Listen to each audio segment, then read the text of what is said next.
We've talked quite a bit about the Trans-Pacific Partnership, or TPP. This is the so-called trade deal involving a dozen or so countries, and it is a hugely pro-corporate piece of legislation or agreement. It is being negotiated in great part in secret. President Obama has asked for it to be fast-tracked, which would prevent Congress and really the American people from having any say or input into TPP.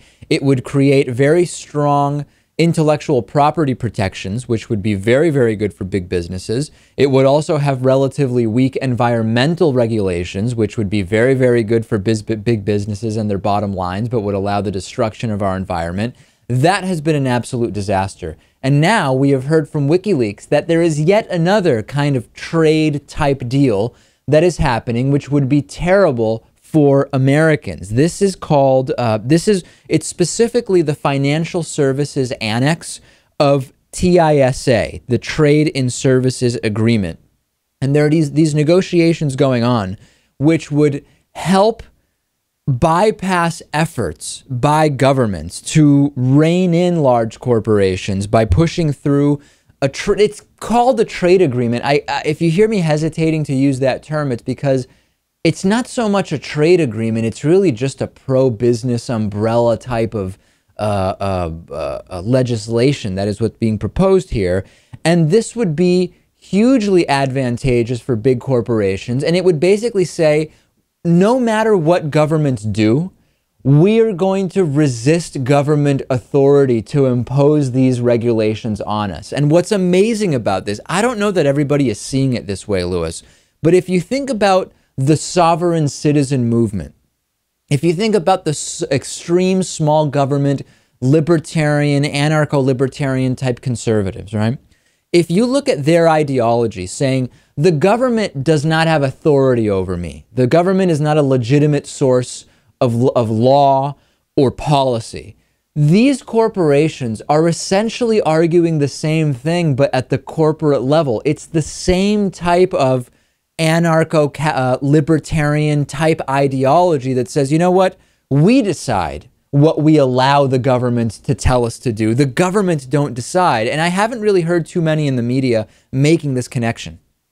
No, in a way, the sovereign citizens really are trying to emulate really rich guys, because really rich guys are the ones who actually can say, well, no, this law isn't going to apply to me anymore because I'm going to pay to make sure that it doesn't. Yeah, the individual gun-toting sovereign citizens are trying to do what the plutocratic rich guys are doing, which is, hey, taxes for my big company? No, no, no, no, no. We're going to rewrite the law. That doesn't apply to me. The opt-out mentality. And as WikiLeaks sums it up, despite the failures in the financial regulation evident during the 2007-08 global financial crisis and calls for improvement of relevant regulatory structures, proponents of TISA aim to further deregulate global financial services markets. We have broken systems that we started to just fix ever so slightly, right? We started to put little pieces of Scotch tape on a car that's falling apart as it goes down the highway, doing the slightest fixes. And now we have this, which would undo all of those fixes and be even more disastrous. This is a huge deal, the same way that corporate media never really talked about TPP and continues not to talk about it. They're really not talking about this either.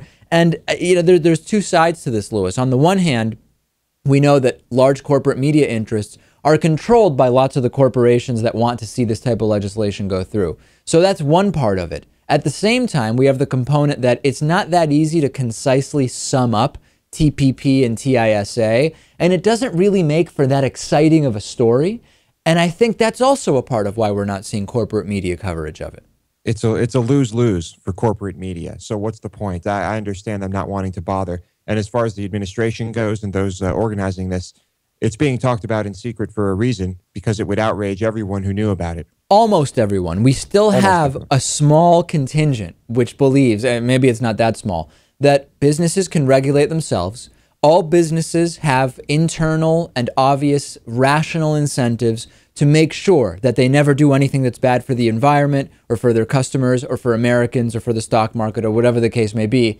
Of course, time and time again, we know that that's proven wrong, Lewis. But there is still that small contingent which says government shouldn't regulate business. Business should regulate business.